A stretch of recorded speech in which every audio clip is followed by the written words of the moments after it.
We're past the point of no return. Nothing we do will matter anymore. The world is ending. Have you heard anyone say these things recently? Maybe you've even said them yourself, and you're not alone.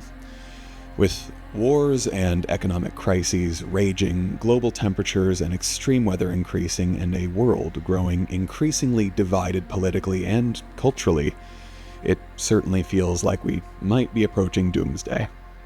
In fact, the Bulletin of atomic scientists moved the Doomsday Clock to 86 seconds to midnight, the closest to catastrophe it's ever been. No wonder so many young people around the world have labeled themselves Doomers. Sure, some people might have a sunnier outlook and see technological, medical, and cultural advancements as a sign that we are not approaching the end of days. But let's look at what Doomerism is, why so many people have fallen into its trap, and what alternative ways of thinking about these difficult times might look like.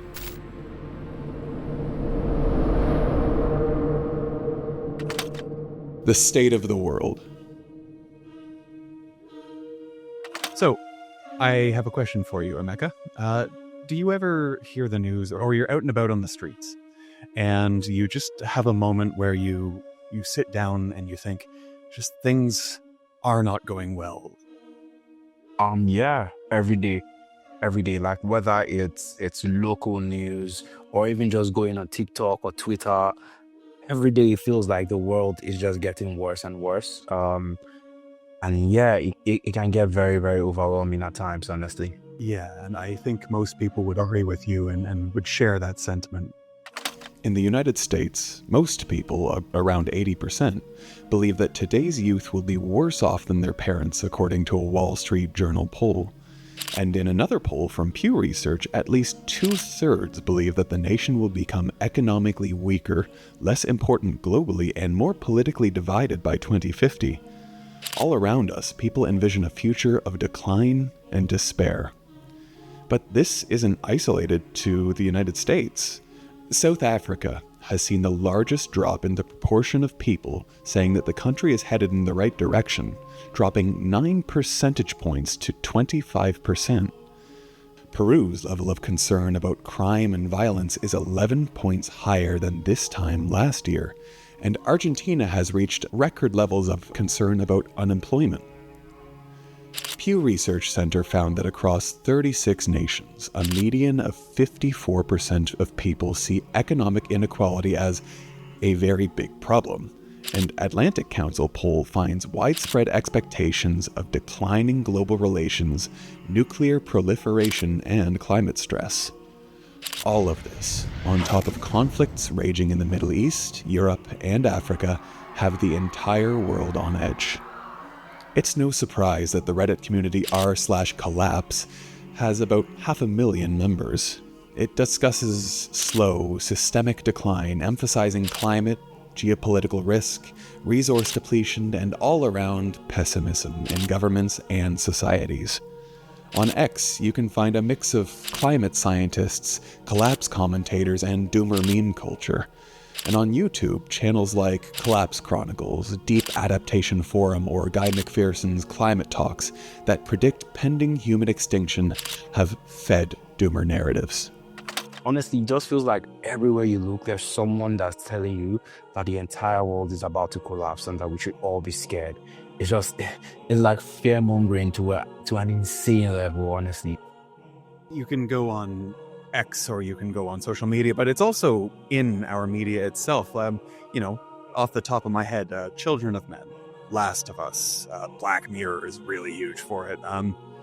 I could go on and on, Shaun of the Dead. They're like what I like to call, and I don't want to disparage them, they're perfectly fun media, but they're kind of doomer propaganda, if that makes any sense to you. Now, philosopher Philippa Stroud, she's one of Britain's top conservative figures at the moment, describes our current era as one in which people almost expect perpetual decline, where the young generation is essentially in a constant state of hopelessness and destabilization. And it's this sentiment that has kind of given rise to this pseudo-philosophy of Doomerism. The Rise of Doomerism. What exactly is Doomerism? Doomerism is a worldview characterized by the belief that civilizational, environmental, or societal collapse is inevitable, and importantly, that nothing meaningful can be done to stop it. So we might as well all fall into despair, resign our fate, and give up hope. The term doomer emerged online in the late 2000s and early 2010s, particularly within forums discussing the oil and gas industry, climate catastrophe, and overall societal collapse. It gained traction through internet culture and is often depicted in the form of a melancholic, chain-smoking meme character known as the Doomer. Doomerism has a few central characteristics. Doomers are plagued by hopelessness, a belief that any sort of mitigation or solution like climate action or government reform is too late or pointless. They'll also feel a sense of disempowerment because Doomerism encourages action when our problems are seen as irreversible. These qualities also lead to isolation, as Doomers withdraw from civic, social, or political life. Finally, a central belief of Doomerism is the idea of moral fatalism, a view that humanity is inherently self-destructive or corrupt and therefore seals its own fate. And look, they're not without evidence to support their doom and gloom theory. The 1.5 to 2 degrees Celsius warming targets set by governments and global organizations have already been lost due to political inaction and continued fossil fuel use. Because of this, Doomers see environmental feedback loops such as repeated methane release and the dieback of the Amazon rainforest due to deforestation and other ecological forces will accelerate warming even without human change. The bleak outlook is that civilizations will collapse under strain from climate-driven crop failure, mass migration due to climate crisis, heat waves, and climate-driven conflict.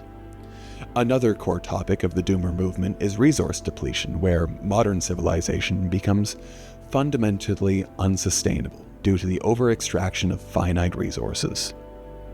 Doomers believe that we are rapidly approaching or have already passed a peak threshold of key materials. Predictions focus on peak oil, fresh water scarcity, soil degradation, and ecological overshoot. Peak oil refers to the belief that easy-to-extract oil has peaked, and the remaining energy sources are too expensive or are damaging the environment. One need look no further than the current halting of clean energy projects in the United States or the skyrocketing electricity costs in countries like Germany to understand why the future of energy is so precarious. Water scarcity signals aquifers drying up, rivers disappearing, like we've already seen happen during droughts in the Colorado and Ganges rivers. All of this, Doomers say, will lead to imminent water wars that pits countries and cultures against each other for a resource that, theoretically, should be endless. Similarly, soil degradation happens because industrial agriculture depletes topsoil and biodiversity, which threatens long-term food security. The salinization, acidification, and erosion of soil around the world is already causing farmers billions of dollars globally. All of these resource concerns fall under the idea of ecological overshoot, which occurs when humanity's demand on the planet's natural resources and its capacity to absorb waste exceeds what the Earth can regenerate within a given year. Each year, this point of no return is marked by Ecological Overshoot Day, the date when humanity's demand for ecological resources exceeds what the planet can regenerate within that year. This means that for the remainder of the year, we are essentially operating on ecological deficit spending. This year, it was July 24th. Political dysfunction is another key concept for Doomers who hold a cynicism that democratic systems are incapable of long-term planning or meaningful reform. Doomers feel that governments worldwide are too compromised, slow-moving, or compromised by corporate interest to respond meaningfully to impending existential threats. They see short-sighted election cycles that prioritize immediate wins over long-term survival, lobbying and corruption from the fossil fuel and tech industries that exert a massive amount of control over policy, polarization and disinformation that paralyze democratic processes and promote tribalism, and an overall authoritarian drift that see more and more governments turning to surveillance and militarization. All it takes is for one egotistical world leader to throw one nuke and the entire human civilization as we know it could be destroyed. And if that happens, the people who are left would have to restart everything from scratch. So what do you do if you're still around after the rubble settles? How do you figure things out like sustainable farming, construction, medicine, and health? How do you rebuild human knowledge in different fields like culture, science, math, and even gaming? As someone who frequently thinks about the end of the world, these questions are very interesting to me, which is why I was elated when the creators of the book reached out to sponsor today's episode. The book is a 400-page, full-color, hand-illustrated survival manual for rebuilding the world from scratch. It's scientifically grounded and full of practical knowledge in pretty much every discipline like agriculture, medicine, science, language, and communication, and so much more. There's also a quest edition of the book that features a hidden quest-style, ARG-style treasure hunt. The quest features entry-level puzzles, just find the butterflies on the pages and then you can solve them. I was able to solve all of them and I got greeted by this really cool secret website. There are also advanced puzzles that are hidden and a lot more difficult to solve. In fact, only 7 people in the world have managed to solve all of them so far, and you could be the 8th, if you're smart enough. If you do solve it, you'll be greeted with another special secret reward, and you'll become an honorary member of the Order of Seekers. So if you're interested in doomsday prepping, or you want to understand how to rebuild a civilization, or you just want a really cool secret puzzle, click the first link in the description and use our code, or scan the QR code on the screen right now to grab yourself a copy and dive into the mystery. Now, back to the story. With politics in disarray, doomers also see a future of economic collapse and fear that capitalism and debt-ridden economies are unsustainable and therefore headed for crisis. For a long time, they would argue, the world has been living under the idea of perpetual growth, that we can keep spending, consuming, and growing. But doomers see this as a myth. On a finite planet, perpetual growth is impossible. An over-reliance on cheap credit, speculation, and central bank intervention is unsustainable, and wealth concentration at the top hollows out the true economy in addition to eroding social cohesion. With income inequality at all-time highs in many parts of the world, we see both increasing civil unrest and capitulation to billionaire agendas. We also see, as a result of the COVID-19 pandemic, ongoing fragility in our supply chain. Complex global networks are vulnerable to shocks which can also include war and climate events, in addition to pandemics or other public health emergencies. But doomers don't just see these large-scale disasters as pointing towards the end of days. We're undeniably in an age of major technological and scientific development, but have we gone too far? Doomers see advanced technology, especially AI, automation, surveillance, and biotechnology as accelerating faster than society can ethically or politically manage. This, they say, could lead to dystopia, mass displacement, or full-on extinction. AGI, or artificial general intelligence, could become uncontrollable or hostile. We could see mass unemployment from automation at a time when social safety nets are shrinking or non-existent. Surveillance capitalism could also lead to technocratic control and state surveillance, which would erode privacy and autonomy. And biotech dangers like unregulated gene editing, bioweapons, or lab leaks that trigger new disasters have already unfolded before our eyes, and future damage could be even worse. Doomerism versus nihilism. Okay, so now that I understand what Doomerism is, what exactly is the difference between Doomerism and nihilism? Because so far they feel pretty similar to me. Okay, so on the surface they are pretty similar, but the deeper you get, they are really quite different. So to understand that, we need to have a brief talk about nihilism. Look no further than nihilism, which, on the surface, bears a lot of resemblance to Doomerism. Nihilism is a philosophical belief that life lacks inherent meaning, value, or purpose. The term comes from the Latin nihil, meaning nothing. Nihilism can manifest as existential despair or radical doubt in humanity and the world. It's not a single philosophy, but instead it's a group of outlooks or moods that are united by skepticism towards the systems that control our lives. The characteristic roots of nihilism can be found in Buddhism, Greek skepticism, and Stoicism, all ancient traditions that challenge the ideas of attachment and certainty. Nihilism is also associated with Friedrich Nietzsche, who saw nihilism as the destiny of the West and the result of religion and metaphysics breaking down society. He became famous for his idea of God is dead, which signaled the decline of belief in the divine or any kind of absolute meaning. Nihilism suggests that life, morality, and purpose are inherently meaningless. Similarly to Doomerism, it sees systems of value like religion, politics, or justice as either dead, hollow, or collapsing.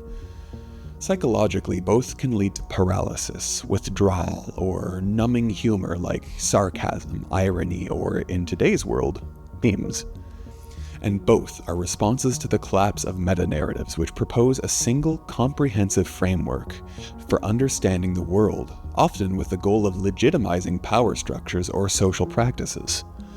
Both nihilism and Doomerism emerged in response to these big stories that give people meaning, like God or capitalism. For nihilists, meaning is absent, which leads to despair. For Doomers, meaning is collapsing, which leads to fatalism. This is where people can fall into the danger zone of extremism, apathy, or depersonalization, feeling detached from your own body and existence. However, a key difference between these two ideas is that nihilism is philosophical. It is a deep doubt about meaning, knowledge, and morality. Doomerism, on the other hand, is a narrative.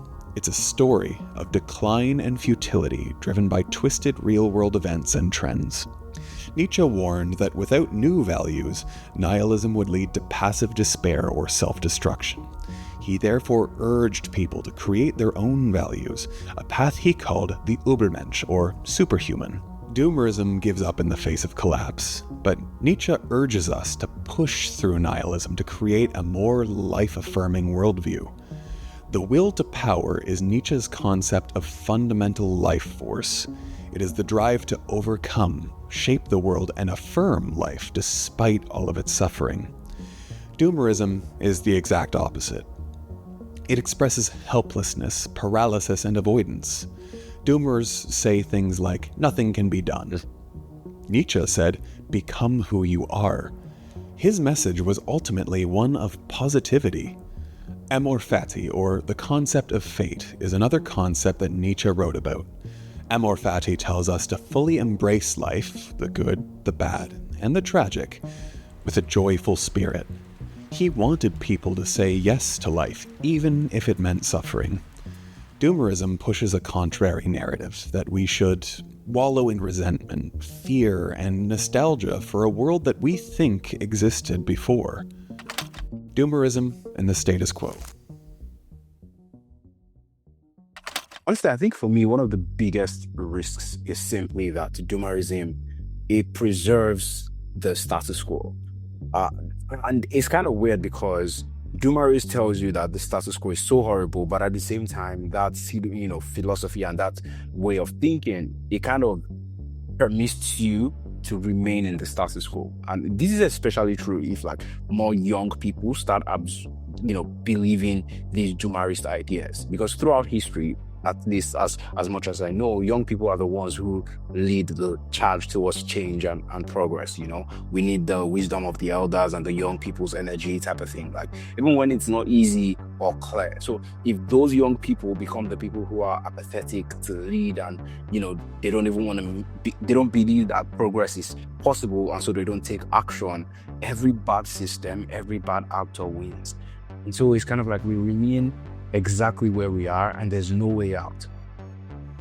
Yeah, I couldn't have said it any better myself.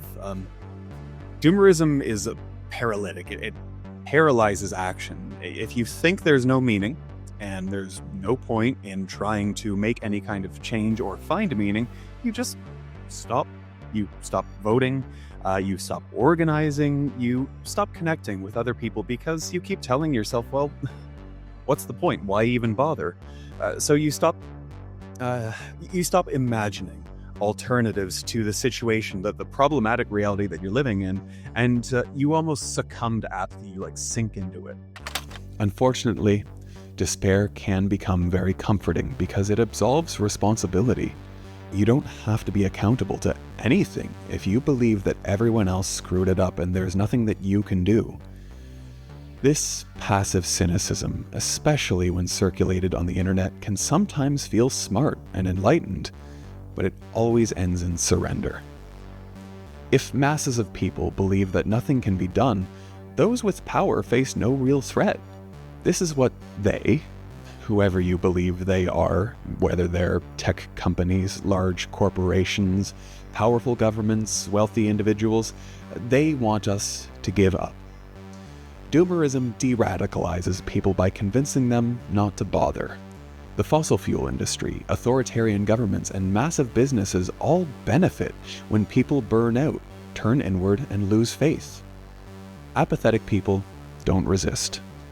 Doomerism also leads to binary thinking about the state of the world.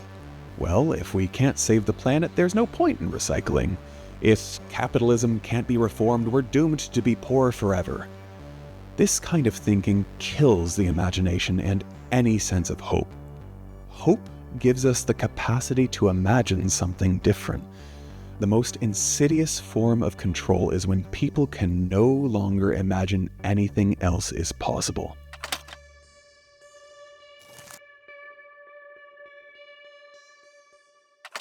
So what's the best alternative that we have to doomerism? Okay, so I've put some thought into it because I've been in this situation myself, but have you ever heard of the saying, it's the only way out is through? Yeah, I have.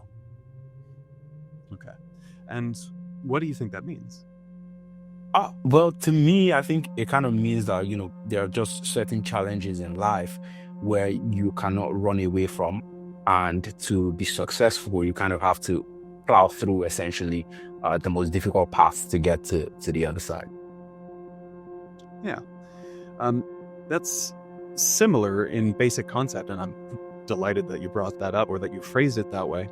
It's similar in basic concept to absurdism.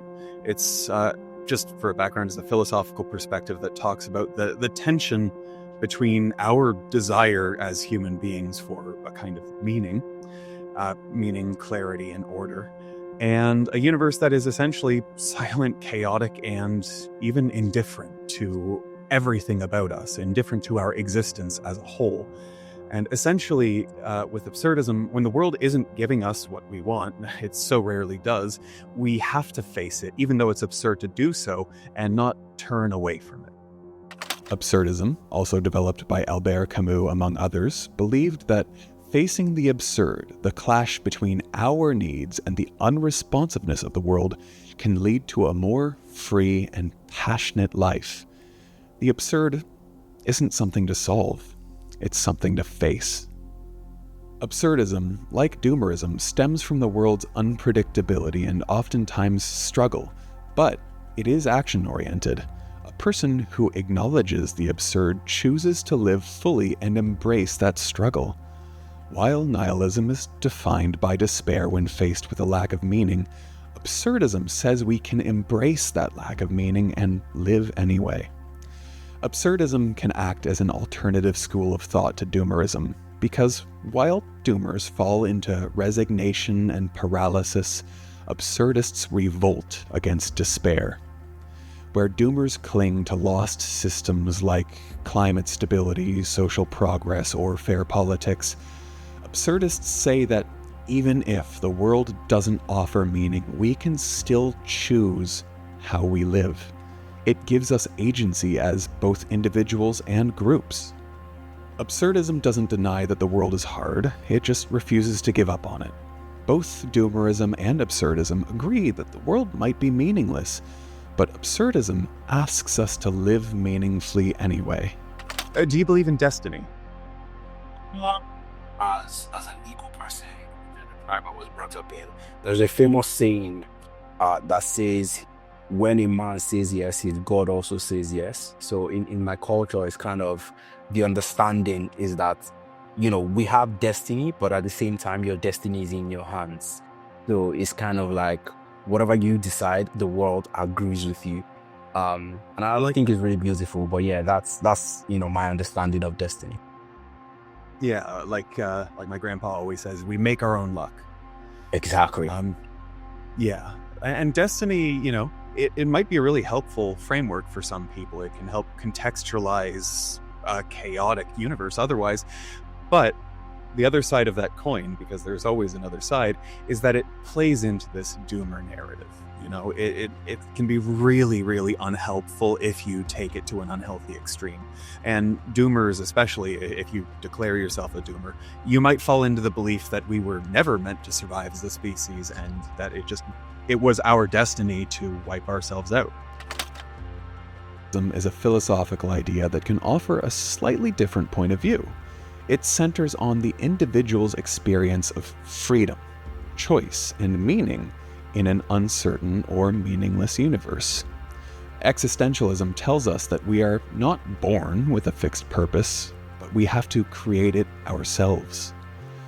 Existentialism emerged in the 19th and 20th century Europe in response to the decline of religious authority, the trauma of war, especially World War II, and the rise of industrialization and alienation, as well as a growing sense of disconnection from traditional sources of meaning, like religion. All of that sounds quite familiar to the world we're grappling with now, doesn't it? The philosophical ideas of existentialism tell us that we have radical freedom. We are free to choose our path, but this freedom can be terrifying. Without an external authority like God, nature, or tradition, we don't know what we must do or what we are meant to do.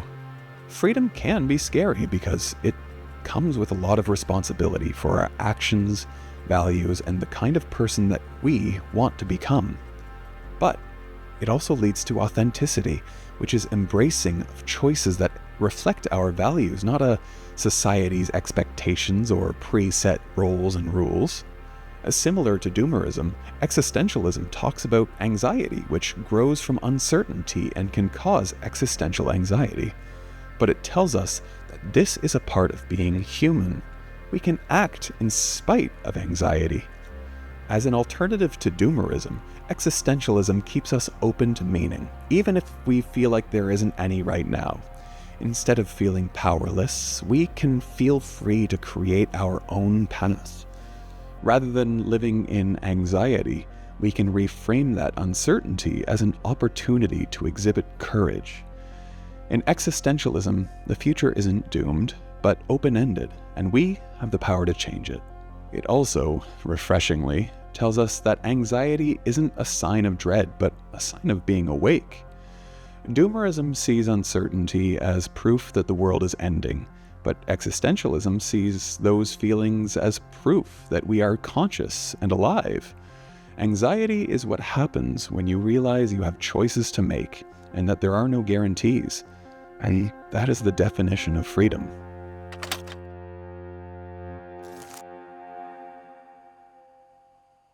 From 2021 to 2023, 20% of teens aged 12 to 17 reported having anxiety symptoms, and 18% reported having depression symptoms in the 2 weeks before they were surveyed. This isn't surprising, as the National Institute of Health found that depression and anxiety roughly doubled during the COVID-19 pandemic compared to the pre-pandemic. Of course, more groups have been more vulnerable to mental health struggles. LGBTQ+ youth report especially high rates. Roughly 66% experienced anxiety symptoms, and 53% reported depression. Young women have also dealt with more mental health troubles than their male peers. About 31% reported anxiety and 25% reported depression, compared to 12% and 10% among young men. Given all of this, it's not a surprise that young people are turning to Doomerism. More isolated than ever, young people see disaster, inequality, and pain everywhere they turn and often don't have a community to support them through hard times and help them feel hopeful about the world. How to counter Doomerism. One of the ways we can look to counter feelings of Doomerism is to remember that a better future often begins with envisioning a better future. Optimism can do a lot of heavy lifting. Optimistic people report higher levels of social trust and civic engagement. They are also typically more creative, cooperative, and successful. A group called the Human Flourishing Lab suggests that increasing awareness around past progress can help inspire future progress. Expectations about progress over the next 50 years are strongly related to beliefs about progress in the last 50 years. Even though young people are the least likely to see a better future, if they look to the past and see the strides society has made, even if some of them didn't stick or didn't go far enough, attitudes might change. We can look at advancements in science, medicine, technology, and social attitudes that have drastically improved people's lives. While still imperfect, we can treat once terminal diseases, and people from all walks of life with different beliefs and identities are more accepted than ever. As a global culture, we often take historical advancements for granted.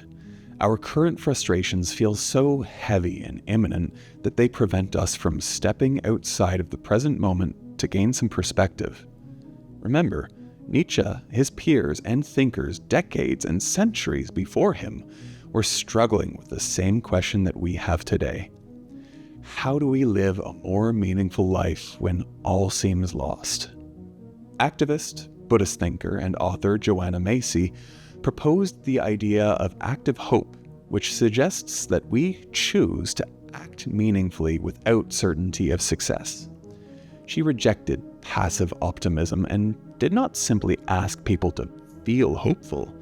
She described hope as a practice and a choice that we make for the sake of life on Earth, regardless of the outcome. After all, the outcome is impossible to know. Active hope is rooted in the belief that our responses matter, even if we don't control the results. The idea counters the despair that defines Doomerism by grounding emotion and activism in purpose, not outcome. Choosing to be hopeful and act accordingly is enough, even if the end game feels bleak or unknown. Here's the hard part, but it's the part that we all have to work through. We all know that being told to hope is like, you got to hold on. When someone else says that, you're like, okay, off you go. But like, hope is essential to this process of breaking through Doomerism, right? Yeah, exactly. I think, hope is definitely like the most powerful tool that we have, because if you don't have hope, then you can easily like fall into that Doomerist trap. But like hope is what drives you to like do things and to say, okay, it might be better, even if there's a small chance. I'm going to like work really, really hard so that small chance becomes a much bigger chance. Yeah, it snowballs. You don't feel like you're doing anything at first, but then it grows, and it's so empowering. And honestly, that's why I think that hope is the ultimate antidote to Doomerism. The British philosopher Philippa Stroud proposed a remedy for despair: civic responsibility and leadership engagement. If you don't like the world in which you're living, contribute and create with your talent the solutions that you think should be there, she said. For example, the American Psychological Association, APA, published an article on how psychologists are helping youth move from climate anxiety to climate action. Nearly 99% of children globally have experienced at least one major climate or environmental hazard. Children are more physically vulnerable to these events than adults are, and also more deeply emotionally impacted by them. Extreme weather like wildfires, hurricanes, and floods are linked to higher rates of anxiety, depression, and PTSD. A 2024 study of over 15,000 young Americans aged 16 to 25 found that 85% are at least moderately worried about climate change, and over 38% report that climate anxiety disrupts their daily life. That's over a third of American children having their daily lives interrupted by fear of what's happening to the environment, often at the hands of the generations before them. These disruptions and anxieties can lead to ADHD, mood disorders, impaired self-regulation, or effects on the immune, cardiovascular, and neurological systems. As much as adults might want to tell these children that everything is okay and they should stop worrying, their climate anxiety is not irrational. It reflects empathy and awareness, which are great qualities for children to foster, that are being expressed in a painful and worrisome way. Young people feel betrayed by older generations and their governments who have time and time again failed to act. But instead of despair, the APA suggests activities like nature-based therapy, hiking, and journaling. It also points to youth activism, environmental clubs, and storytelling as helpful tools to construct hope. Above all, shared activism and community work not only help buffer against anxiety, but also foster a sense of hope. Where doomerism leads to emotional paralysis and the belief that everything is collapsing and nothing can be done, small, concrete actions like organizing a meeting, planting a tree, or writing a letter can remind the brain that we aren't powerless. Agency is a core human psychological need. According to the NIH, the feeling of powerlessness increases cortisol and distress. Action breaks the loop of passive despair and re-engages the brain's problem-solving and reward systems. Taking action also shakes up the physical body, helping to release anxiety. Physical movement associated with organizing and volunteering activates the parasympathetic nervous system and can release dopamine, serotonin, endorphins, all of which are chemicals associated with motivation and mood. By combining adjusting our emotions about the end of days and taking action because of them, we can create a feedback loop of hope. Hope is not naive optimism, it's a learned behavior. If our actions lead to even small wins or just connect us with other people who might share our concerns, hope increases, which, in turn, fuels more action. You've probably felt this if you've ever signed up to volunteer somewhere. You go because you care about the cause. At the volunteer event, you learn more about the organization and you feel like you're making a difference. You meet with like-minded people who are on the same mission as you, to help. When you return home, you think to yourself, I'd like to do that again. And that's the feedback loop of hope. If you have never gone and taken action, you would never know you wanted to go back. This positive feedback loop directly counters the downward spiral of doomerism. It tells us that the road does not end at despair. We may feel despair, but if we treat it as a call to action instead of a moment of surrender, we will not only help address our worries, we will improve our lives. Our actions and our attitude influence each other over and over again. As the environmentalist David Orr said, hope is a verb with its sleeves rolled up. So let's go roll up our sleeves.